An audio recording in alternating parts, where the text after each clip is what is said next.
ভয় কাটিয়ে ২রা জানুয়ারি আদালতে চিন্ময় কৃষ্ণ প্রভুর হয়ে সওয়াল করবেন আইনজীবী রবীন্দ্র ঘোষ। বাংলাদেশের সংখ্যালঘুদের উপর অত্যাচার হওয়ার ঘটনা দিন দিন বেড়েই চলেছে। চিন্ময় কৃষ্ণ প্রভুর গ্রেপ্তারের পর আন্তর্জাতিক স্তরের সমালোচনার মুখে পড়েছে বাংলাদেশের অন্তর্বর্তীকালীন ইউনূস সরকার।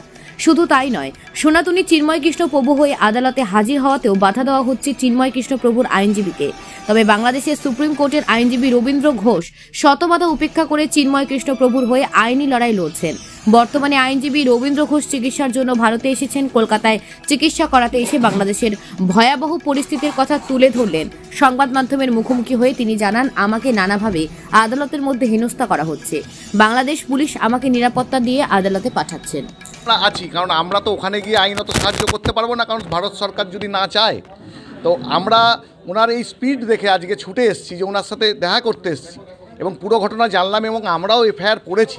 এফআইআর দেখলাম এফআইআরে কিছু নেই। এই এফআইআরে কী করে ওনাকে আটকে রেখেছে আমরা জানি না, চিন্ময় প্রভুকে কীভাবে, এবং উনি নিজে কোর্টে গেছিলেন সেদিনকে আমরা দেখেছিলাম যেভাবে ওনাকে হ্যাকেল করা হয়েছিল।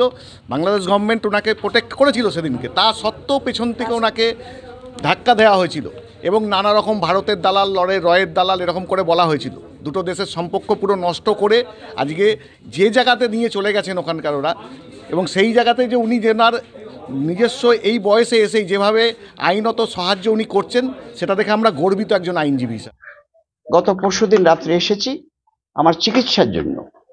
এই চিকিৎসার জন্য আমি এখানে চিকিৎসা করাই, অনেক সময় আমি এইমসে চিকিৎসা করাই। আমি দিল্লিতে চিকিৎসা করেছি, আমার এটা তো ভেঙে গেছিল। ভাঙার পরে আমি আসছি, টাইম টু টাইম ডাক্তারকে দেখাই। এটা আমার এখন বলা হচ্ছে আমি নাকি এখানে কলকাতা আসছি ষড়যন্ত্র করতে। বুঝতে পেরেছেন? It is bad. এটা বলেছে পেপারও বলেছে, একটা পেপার বাংলাদেশে, হ্যাঁ একটা পেপারও বলেছে আজকে নাকি নিউজ বের হয়েছে যে উনি ষড়যন্ত্র করতে গেছে ওখানে।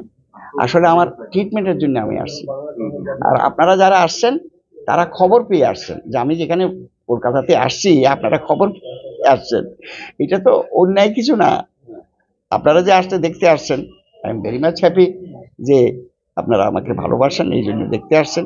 আমার একটা আন্তরিকতা আছে সবার জন্য। হিন্দু নয় শুধু, আমি তো মানুষের জন্য কাজ করি, আমি মানবাধিকার কর্মী।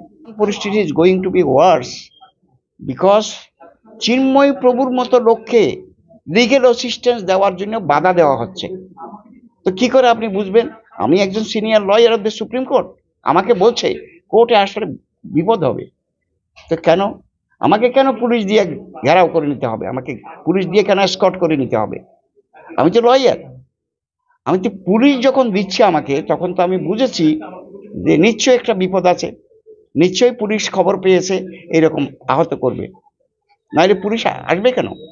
তো পুলিশ আমাকে যথেষ্ট হেল্প করেছে বিদায় আমি বেঁচে গেছি। হ্যাঁ, পিছনে প্রথম একটা ধাক্কা দিয়েছিল। আমি তো বলেছি এটা একটা ফিজিক্যাল অ্যাসল্ট না। আমাকে জাস্ট টু থ্রেটেন মি, আমাকে থ্রেট করার জন্য বলেছে যে ওনাকে একটা কিছু দিলেই উনি ভয়ে পালিয়ে যাবে। কিন্তু আমি তো সেই লোক নয়, আমি পালিয়ে যাব কেন? I am a lawyer. I have gone there to protect Chinmoy Prabhu. এখন ভোলা মহেশ্বর এন্টারপ্রাইজ আপনার কাছে সমস্ত ধরনের বিশুদ্ধ পানীয় জলের ফিল্টার সুলভ মূল্যে বিক্রয় করা হয়।